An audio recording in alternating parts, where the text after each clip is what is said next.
સાળંગપુર આવતા લાખો ભક્તો દાદાના દર્શન તો કરે છે, પણ આજે અમે તમને કરાવીશું એ પૌરાણિક કૂવાના અંદરના એક્સક્લુઝિવ દર્શન, જેનો ઇતિહાસ સાક્ષાત ભગવાન સ્વામિનારાયણ સાથે જોડાયેલો છે.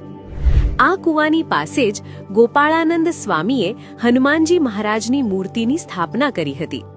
દાદાની મૂર્તિની બિલકુલ સમ્મુખ આવેલા આ કૂવામાં એવું તો શું છે કે જેનું જળ છાંટવાથી નકારાત્મક શક્તિઓ પળવારમાં દૂર થઈ જાય છે?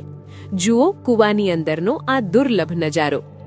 આ કૂવો માત્ર પાણીનો સ્ત્રોત નથી, પણ અનંત આસ્થાનું કેન્દ્ર છે. શાસ્ત્રી હરિપ્રકાશ સ્વામીના જણાવ્યા અનુસાર જ્યારે સ્વામિનારાયણ ભગવાન સાળંગપુર પધારતા ત્યારે તેઓ આ જ પવિત્ર કૂવે સ્નાન કરતા હતા.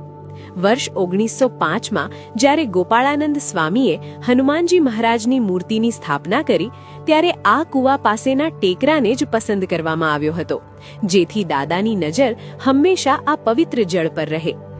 આજે 119 વર્ષ પછી પણ આ કૂવાનું મહાત્મ્ય અકબંધ છે. દર શનિવારે આ કૂવામાંથી જળ કાઢીને હનુમાનજી દાદાને અર્પણ કરવામાં આવે છે અને ગોપાળાનંદ સ્વામીની ચમત્કારિક લાકડીનો જળાભિષેક કરવામાં આવે છે. આ પ્રસાદીનું જળ લેવા માટે ભક્તોની લાંબી કતારો લાગે છે.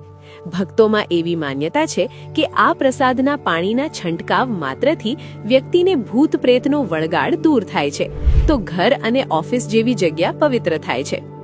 હનુમાન જયંતીના આ પાવન અવસરે દાદાના ચરણોમાં રહેલા આ પૌરાણિક કૂવાના દર્શન કરીને ભક્તો ધન્યતા અનુભવી રહ્યા છે. જો તમે પણ આ પવિત્ર કૂવાના દર્શન પહેલીવાર કર્યા હોય તો કોમેન્ટમાં જય કષ્ટભંજન દેવ જરૂર લખજો અને આ દુર્લભ દર્શન અન્ય ભક્તો સુધી પણ પહોંચાડજો.